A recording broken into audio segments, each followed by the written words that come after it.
Hi everyone. Dosa ಜೊತೆ ಚಟ್ನಿ ತಿಂದು ತಿಂದು ಬೋರ್ ಆಗಿದೆ ಅಂದರೆ ಈ ಕಡಲೆಕಾಳು ಗೊಜ್ಜನ್ನ ಟ್ರೈ ಮಾಡಿ ನೋಡಿ.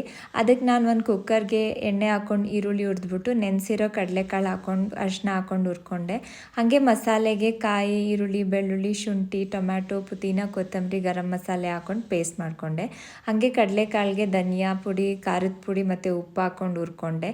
ಹಾಗೆ ರುಬ್ಬಿರೋ ಅಂಥ ಪೇಸ್ಟ್ ಹಾಕ್ಕೊಂಡು ನಮ್ಗೆ ಎಷ್ಟು ಬೇಕು ಗಟ್ಟಿ ಅಷ್ಟು ನೀರು ಹಾಕ್ಕೊಂಡು 3 ವಿಸಿಲ್ ಕೂಗಿಸ್ಕೊಂಡ್ರೆ ಈ ಗೊಜ್ಜು ರೆಡಿ ಆಗುತ್ತೆ. ಹಾಗೆ ದೋಸೆ ಹಿಟ್ಟು ಇವತ್ತು ತುಂಬ ಚೆನ್ನಾಗಿ ಹುಳಿ ಬಂದಿತ್ತು. ಅದರಿಂದ ದೋಸೆ ತುಂಬ ಕ್ರಿಸ್ಪಿಯಾಗಿ ಟೇಸ್ಟಿಯಾಗಿ ಬಂತು. ನನ್ನ ಮಕ್ಕಳಂತೂ ಈ ಕಡಲೆಕಾಳು ಗೊಜ್ಜು ಮತ್ತು ದೋಸೆ ಮಾಡಿದ್ರೆ 3 ದೋಸೆ ಖಾಲಿ ಮಾಡ್ತಾರೆ. ಹಾಗೆ ನನ್ನ ಮಗಳು ತಿಂಡಿ ಎಲ್ಲ ಆದಮೇಲೆ ಬಿಸಿ ಬಿಸಿ ಕಾಫಿ ಮಾಡಿಕೊಟ್ಲು. ನನ್ನ ಡೇ ಅಂತೂ ತುಂಬ ಚೆನ್ನಾಗಿ ಸ್ಟಾರ್ಟ್ ಆಯಿತು. ನಿಮ್ಮ ಡೇ ಹೆಂಗಿತ್ತು ಅಂತ ನಂಗೆ ತಿಳಿಸಿ. See you soon in my next vlog. Bye. Video ವಿಡಿಯೋ ಇಷ್ಟ ಆದರೆ ಲೈಕ್ ಮಾಡಿ, ಶೇರ್ ಮಾಡಿ.